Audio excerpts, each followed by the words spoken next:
చైతన్య ప్రసారం. నమస్కారం, మన ధర్మం కార్యక్రమానికి స్వాగతం. ఇవాళ మన ధర్మం కార్యక్రమంలో మన ధర్మ సందేహాల్ని నివృత్తి చేసేందుకు మనతో పాటు ఉన్నారు ప్రముఖ ఆధ్యాత్మికవేత్త బ్రహ్మశ్రీ బుర్రా భాస్కర శర్మ గారు. గురుగారు నమస్కారం. నమస్తే అమ్మా.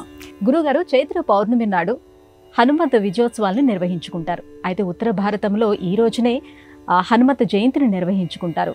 ఈ వేడుకల విశేషాలని ఎలా విశ్లేషించుకోవాలి? ఉత్తర భారతదేశానికి మనకి ఒక మాసం తేడా ఉంటుంది.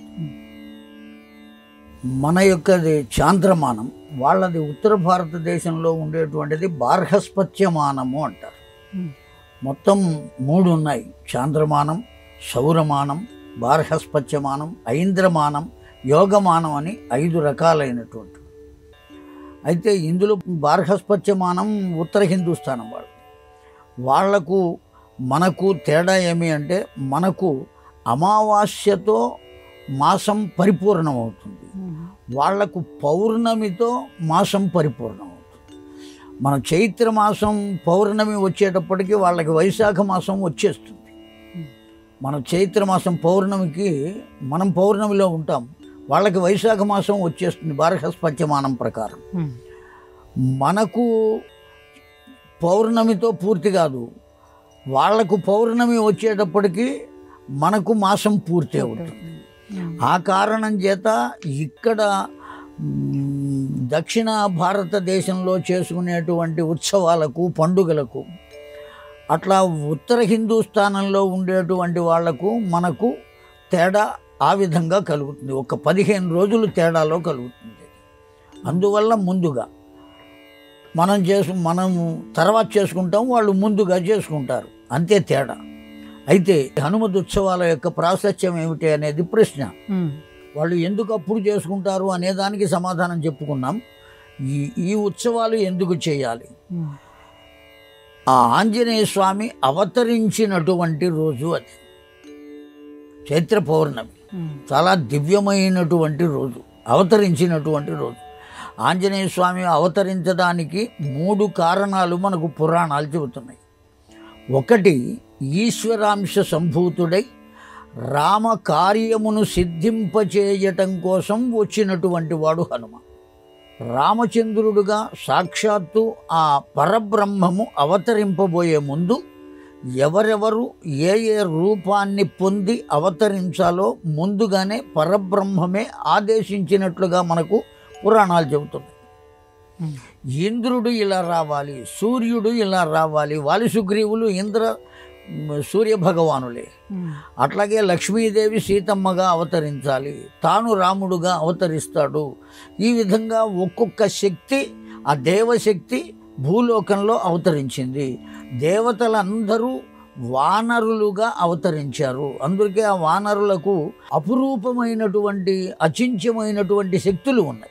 సామాన్యమైనటువంటి కోతులు వేరు, ఆ రామాయణ కాలంలో ఉన్న కిష్కింధలో ఉన్న వానరులు వేరు. వాళ్ళు కామరూపధరులు. ఏ రూపాన్ని పొందాలి అనుకుంటే ఆ రూపాన్ని పొందుతారు. వాళ్ళు మనుష్య రూపాన్ని పొందుతారు, మనుష్య భాషలో మాట్లాడతారు. అలాగని వాళ్ళు అలాగే ఉంటారా అంటే మర్కటంగా కూడా మారుతారు, శాఖామృగములుగా తిరుగుతూ ఉంటారు. వాళ్లకు అనేక రకాలైనటువంటి శక్తులు ఉన్నాయి. ఎందుకంటే దేవతలు కనుక, రాముని కార్యార్థమై వాళ్ళు అక్కడికి వచ్చారు కనుక, అవతరించారు కనుక. అట్లా హనుమ కూడా ఈశ్వరాంశ సంభూతుడు, సాక్షాత్తు పరమేశ్వరుడే హనుమగా అవతరిస్తాడు అని. అట్లాగే బ్రహ్మయే జాంబవంతుడుగా అవతరిస్తాడు అని, ఆ బ్రహ్మదేవుడు కనుక త్రిమూర్తులు 3 రామాయణ కాలంలో కూడా ఉన్నారు. జాంబవంతుడిగా ఉన్నాడు, అట్లాగే పరమేశ్వరుడు ఆంజనేయుడిగా ఉన్నాడు, పరబ్రహ్మమే రాముడుగా అవతరించాడు. ఈ కార్యక్రమంలో 3 భాగాన్ని పంచుకున్నారు, బ్రహ్మ విష్ణు మహేశ్వరులు 3 కూడా. కనుక అది ఒక్క కారణం, ఈశ్వరాంశ సంభూతుడని. రెండవ కారణం కూడా అనేకమైన రామాయణాల్లో చెప్పబడి ఉన్నది. అంజనాదేవి వాయు సమానమైనటువంటి బలం కలిగిన పుత్రుని కోసం తపస్సు చేసింది. తపస్సు చేస్తే ఆ వాయుదేవుని యొక్క అనుగ్రహ ప్రభావం చేత వాయు బలం కలిగినటువంటి వాడు అంజనాదేవి గర్భాన అవతరించాడు కనుక, ఆ అవతరించింది ఆ పౌర్ణమి నాడు అవతరించాడు కనుక ఆ రోజున అతడి జయంతి ఉత్సవం. జయంతి అంటే పుట్టుక, వర్ధంతి అంటే వెళ్ళిపోవటం అని అర్థం. మరణించినటువంటి రోజుని వర్ధంతి అంటారు, పుట్టినటువంటి రోజును జయంతి అంటారు పురాణ పారిభాషిక పదాల్లో. ఆ విధంగా ఆ రోజున అవతరించాడు కనుక జయంతి ఉత్సవం చేసుకుంటారు, హనుమత్ జయంతి అని చేసుకుంటారు. మూడవ కారణం ఏం చెప్పారంటే అసలు ఆంజనేయ స్వామి రామచంద్రునికి సొంత తమ్ముడు అని చెప్పారు. ఎట్లా చెప్పారు అంటే ఆ పాయసాన్ని తీసుకొచ్చి ఇచ్చాడు దశరథునకు యజ్ఞపురుషుడు. ఆ పాయసాన్ని 3 భార్యలకు పంచిపెట్టాడు అని చెప్పారు. ఎలా పంచిపెట్టాడు అనేది రామాయణ విషయం, అది తరువాత. 3 భార్యల్లో సుమిత్ర అనబడేటువంటి ఆవిడ తనకు ఇచ్చినటువంటి పాయస భాగాన్ని తెచ్చి ఒక చోట పెట్టి అవబృధ స్నానం చేసినటువంటి కురులను ఆరబెట్టుకుంటూ దువ్వుకుంటోంది ఆవిడ. దువ్వుకుంటూ మనస్సులో అనుకున్నది ఏమని అంటే దశరథునకు ఆలోచన లేదు, ఈ వచ్చిన పాయసం శక్తివంతమైనది, పరిపూర్ణమైన శక్తి. పాయసం మొత్తం ఒకే భార్యకిస్తే పరిపూర్ణమైన శక్తి కలిగిన పుత్రుడు పుట్టేవాడు. కానీ ఇప్పుడు పాయసాన్ని ఎన్ని భాగాలు చేశాడు దశరథుడు? 3 భాగాలు చేసి 3కి ఇచ్చాడు. కనుక ఆ శక్తి మొత్తం ఎన్ని భాగాలుగా మారింది? అందువల్ల అట్లా కాకుండా ఉంటే బాగుండేది అనుకున్నదట ఆవిడ. బుద్ధి కర్మానుసారిణి అని ఆవిడ అలా అనుకోవడం చేత ఎక్కడి నుంచో ఓ గ్రద్ద వచ్చి ఆవిడ పాయస భాగం ఉన్నటువంటి పాత్రను కాళ్లకు ఇరికించుకుని వెళ్ళిపోయింది. ఇప్పుడు ఆవిడకి పాయసం తాగడానికి లేదు.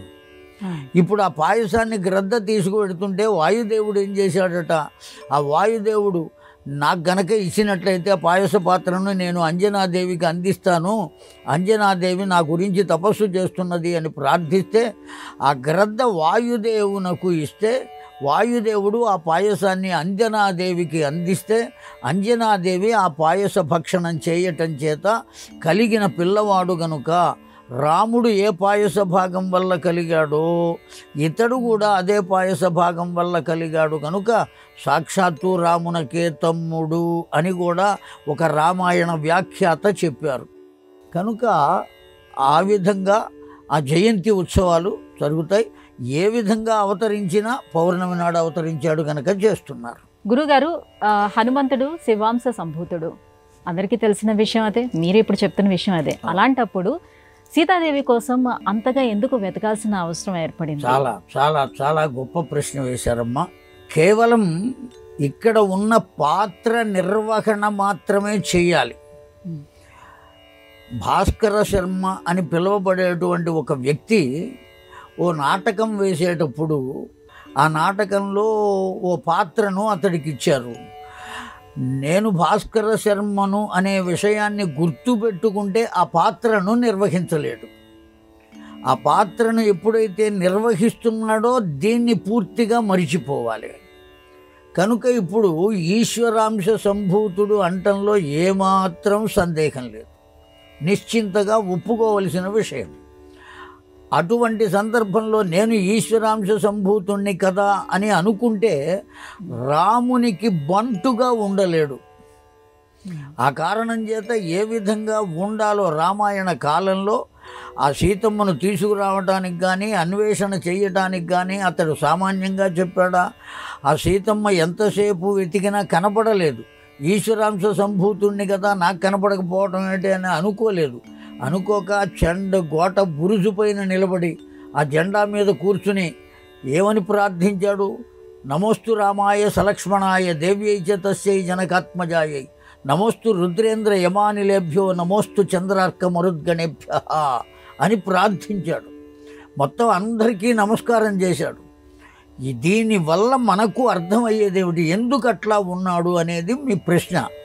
ఒక్కటే కారణం, ఈ విధంగా మనం ఒక కార్యక్రమాన్ని చెయ్యాలి అంటే మనము ఎలా ప్రవర్తించగలిగితే ఈ కార్యాన్ని విజయం పొందుతాము అనేది లోకానికి చూపించడం కోసం ఒక గురువై అలా ప్రవర్తించాడే కానీ అతడు ఈశ్వరాంశ సంభూతుడు కాదు అనేటువంటి అవకాశం మాత్రం లేదు.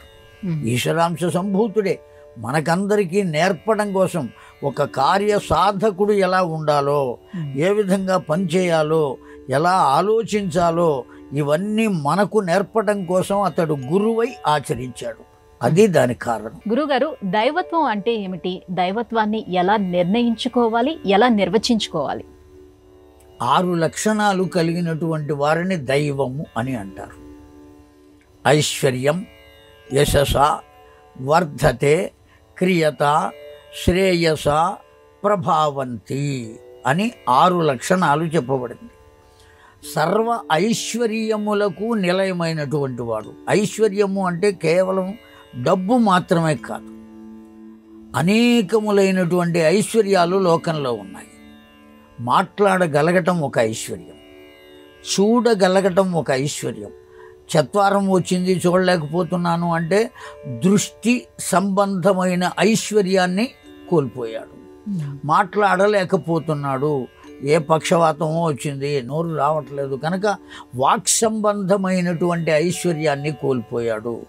అలాగే వినపడటం లేదు, వినికిడికి సంబంధమైన ఐశ్వర్యాన్ని కోల్పోయాడు. నడవలేడు, గమనానికి సంబంధమైన, కనుక ఇవన్నీ ఐశ్వర్యాలే. తిన్నది అరుగుతున్నది కూడా ఐశ్వర్యమే. ఆరోగ్యం గొప్ప ఐశ్వర్యం అని చెబుతున్నాం మనం.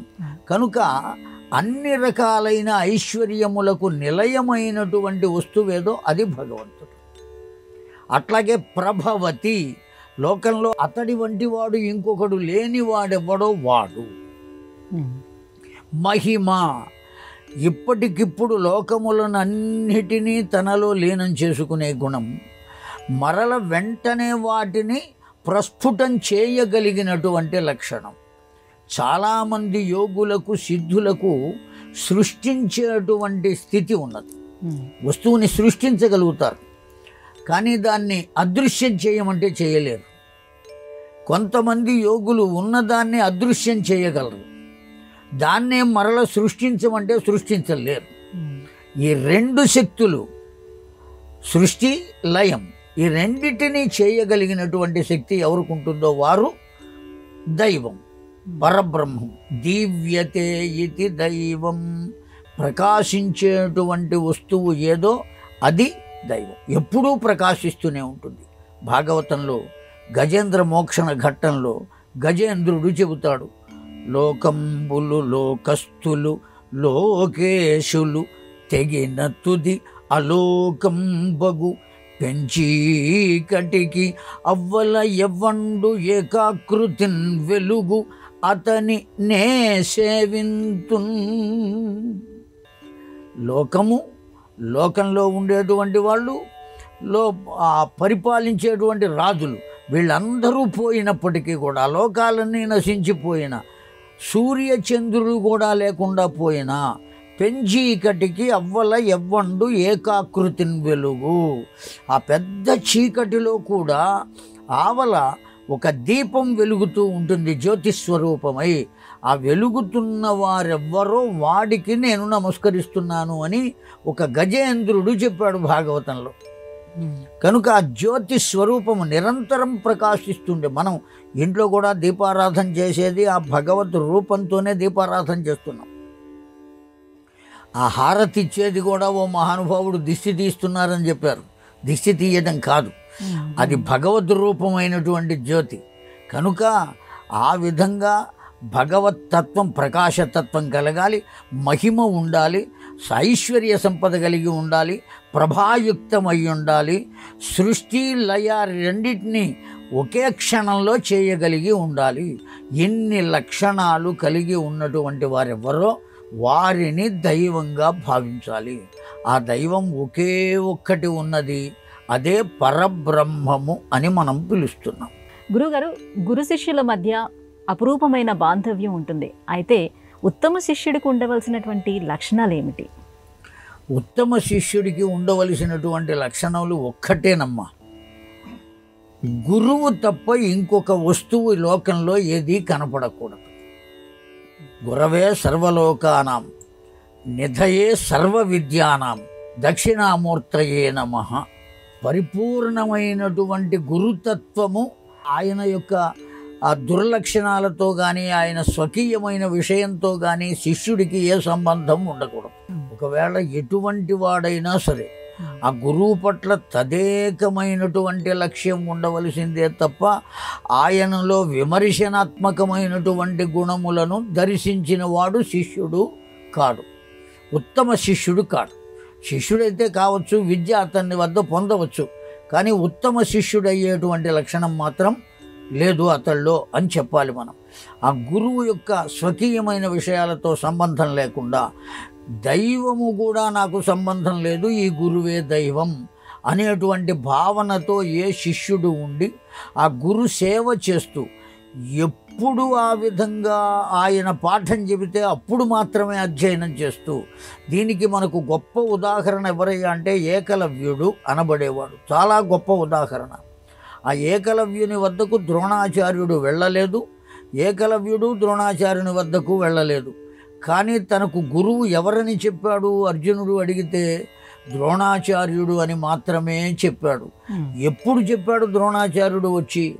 నాకు గురువు ద్రోణాచార్యుడే అనేటువంటి భావన కలిగి ఆ ద్రోణాచార్యుడు చెప్పకపోయినా ఆయన రూపాన్ని ఒక విగ్రహంగా చేసుకుని అతన్నే గురువుగా భావించి సేవించి తను సాధన ప్రారంభం చేస్తే రాత్రిపూట స్వప్న దర్శనమిచ్చి ద్రోణాచార్యుడు అతడికి విద్యా రహస్యములనన్నిటినీ చెప్పాడు, మంత్రాలు చెప్పాడు, అస్త్రశస్త్రములు నేర్పాడు.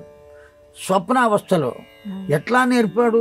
ద్రోణాచార్యుడు రాకుండా, ద్రోణాచార్యుడికి తెలియకుండా. అంటే అతడు కేవలం ద్రోణాచార్యుడే నాకు గురువు అనేటువంటి బలము చేత ఆ ద్రోణాచార్యుని యొక్క ఆత్మతత్వాన్ని తన వద్దకు తెచ్చుకుని తనకు అతడు బోధించే స్థితిలో ఉపాసన చేశాడు. అది ఆ పిల్లవాడు చేసినటువంటి పని. ఏకలవ్యుడు చాలా గొప్పవాడు. అనేక మంది శిష్యులకు అతడు గురువు ఏకలవ్యుడు. ఎందువల్ల అంటే శిష్యుడు ఎలా ఉండాలో నేర్పినటువంటి వాడు.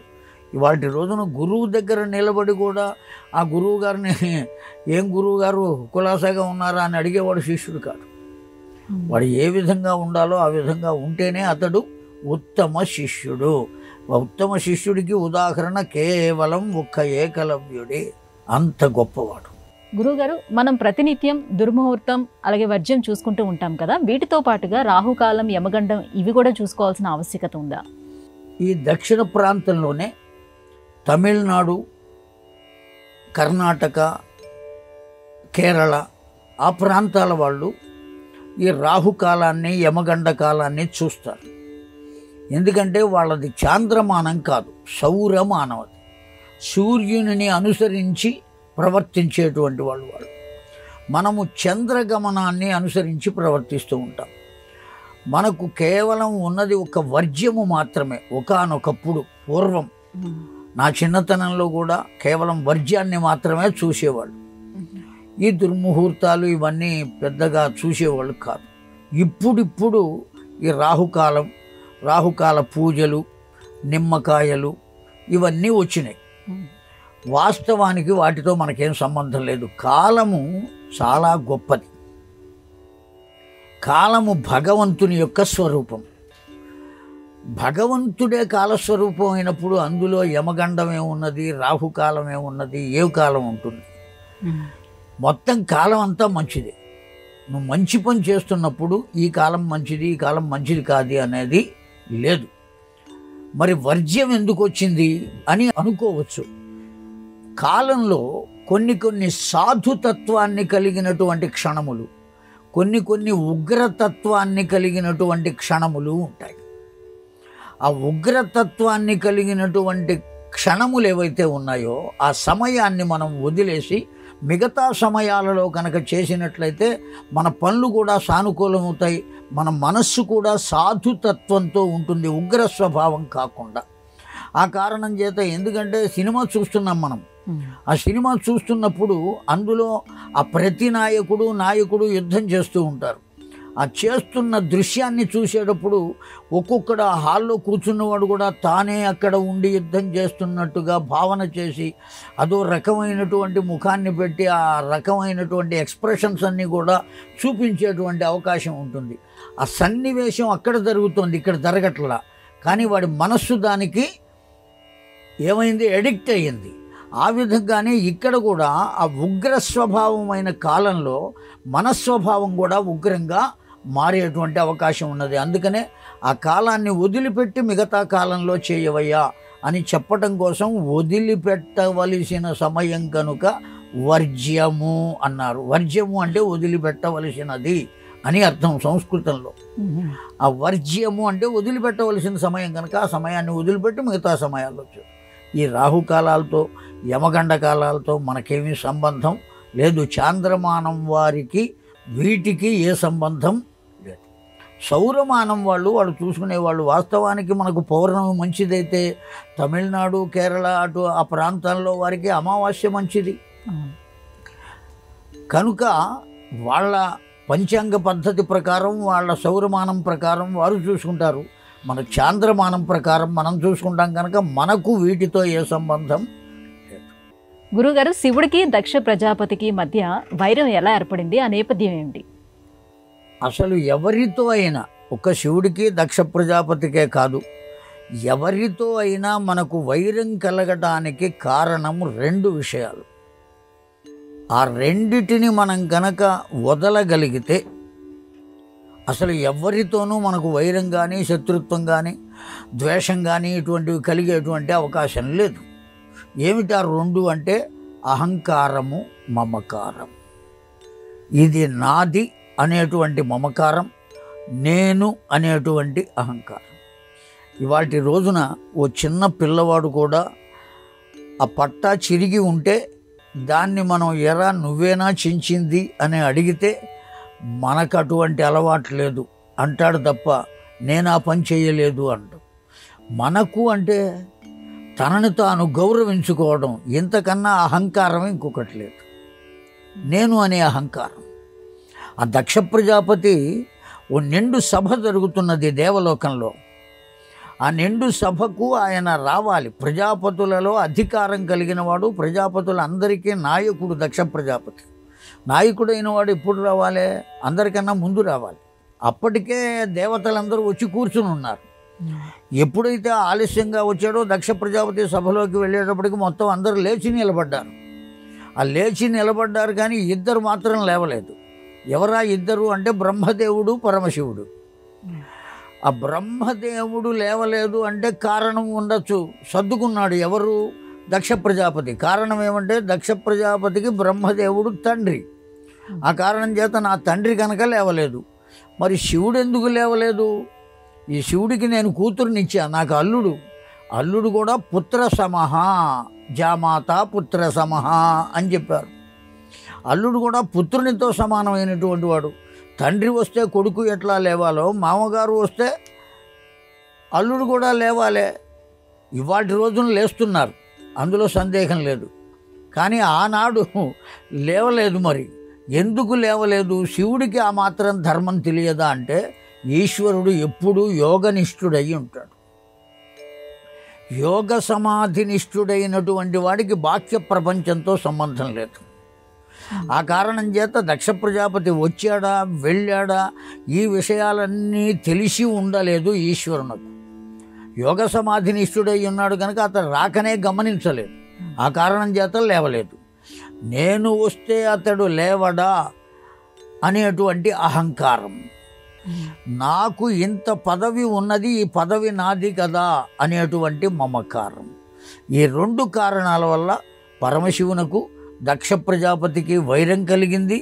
ఆ వైరం దుర్మార్గమైనది కనుక, వైరం కలిగించుకున్నవాడు దక్ష ప్రజాపతికి కనుక అతడికి శిరచ్ఛేదనం కలిగింది. మరల భార్య వచ్చి ప్రార్థన చేయటం చేత ఆ యజ్ఞ పశువుగా తీసుకురాబడినటువంటి గొర్రె యొక్క శిరస్సును తీసుకొచ్చి ప్రాణప్రతిష్ఠ చేసి ఉంచారు. అజాముఖము కలిగిన వాడు అయ్యాడు. ఈ పురాణం ప్రవచనంలో ఆ కథ మనం తెలుసుకోవటం వల్ల మనకు తెలిసేటువంటి పాఠం ఏమి అంటే, ఈ రెండు కారణాల వల్ల ఎవరు అహంకారం పొందినా, ఎవరు మమకారం పొంది ద్వేషాన్ని పెంచుకున్నా శిరస్సు ఛేదింపబడుతుంది. వాడుగా కాక ఇంకొకరిగా బ్రతకవలసిన పరిస్థితి ఏర్పడుతుంది అని లోకంలో ఉన్న మానవ జాతికి పాఠం చెప్పటం కోసమే వ్యాస భగవానుడు ఆ చరిత్ర మనకు అందించాడు. కనుక 2 కారణాలు, అహంకార మమకారముల వల్లనే దక్ష ప్రజాపతికి పరమేశ్వరునకు వైరం ఏర్పడింది. శిరస్సు ఛేదించిన తర్వాత వైరం పోయి భక్తి ఏర్పడింది. గురుగారు, ఇవాళ మన ధర్మం కార్యక్రమంలో మాకు వచ్చినటువంటి ఈ ధర్మ సందేహాలన్నీ కూడా నివృత్తి చేసినందుకు ధన్యవాదాలండి. శ్రీమాత్రే నమః. ఇది ఇవాళ మన ధర్మం కార్యక్రమం. రేపటి మన ధర్మం కార్యక్రమంలో మళ్ళీ కలుసుకుందాం. నమస్కారం. ఈ కార్యక్రమాన్ని తిరిగి చూడాలనుకుంటే www.youtube.com/ETV Life Spiritual లో చూడవచ్చు.